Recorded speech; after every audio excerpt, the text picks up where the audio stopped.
For over a century, the Democratic Party stood as a pillar of American political identity, championing labor rights, civil liberties, and national sovereignty. But beneath the surface, a slow ideological infection was taking root.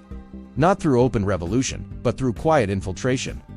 The Communist Party USA, CPUSA, once a powerful force in the 1930s and 40s, collapsed under the weight of the Red Scare and McCarthyism in the early 1950s. Blacklisted, discredited, and politically homeless, many of its members didn't vanish. They adapted. By the 1960s and 70s, they had embedded themselves in civil rights movements, labor unions, and anti-war coalitions. These were noble causes, but they became Trojan horses for ideological re-entry. Rather than forming a new party, these activists quietly aligned with the Democrats, not to preserve the party's legacy, but to reshape it. Their strategy was clear: don't disrupt, transform gradually. Before the civil rights movement gained national traction, black communities were thriving in ways rarely acknowledged today. From the late 1800s through the mid-20th century, black inventors, entrepreneurs, and professionals built self-sustaining economies. Black Wall Streets, in cities like Tulsa, Durham, Richmond, and Detroit. Contrary to popular belief, these hubs didn't vanish in the 1920s.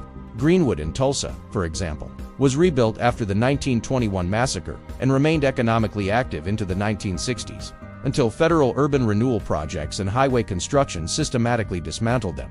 While the civil rights movement achieved legal victories, it also coincided with a sharp decline in black family cohesion. Scholars like Daniel Patrick Moynihan warned in the 1960s that government welfare policies and shifting cultural norms were eroding the two-parent black household, especially in urban centers.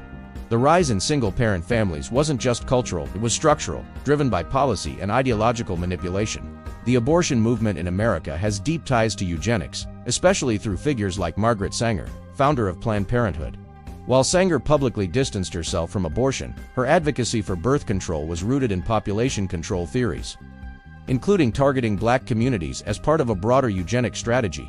Harvard Law Review and other sources confirm that abortion was used as an instrument of racial and trait-based selection, especially in the mid-20th century. Martin Luther King Jr. was not a communist, but he was accused and surveilled by the FBI, particularly due to his association with Stanley Levison, a former member of the Communist Party USA.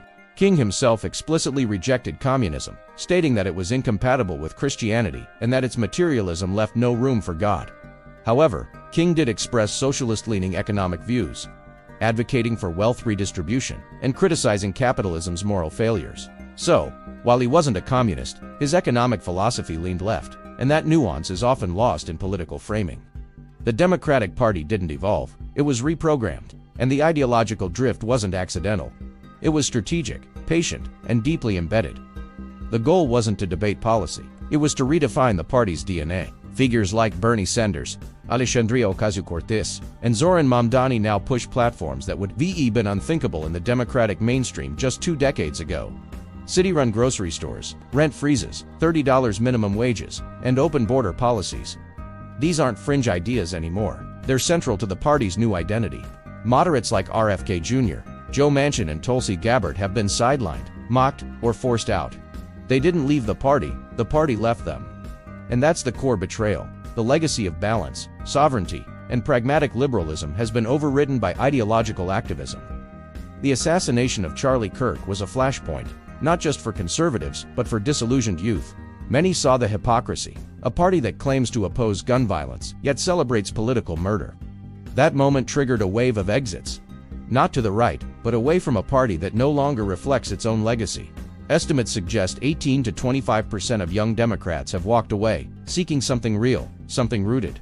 But here's the truth, far-left activists won't start their own party. They want the credibility of the Democratic brand. They want the history, the infrastructure, the voter base. They don't want to build, they want to hijack. And that legacy is now at risk. The solution isn't polite disagreement. It's structural expulsion. This ideological infection is a virus, and like any virus, it must be isolated and removed before it kills the host. Remember, there's never a conclusion. There's never a final, there's never an ending. The story goes on.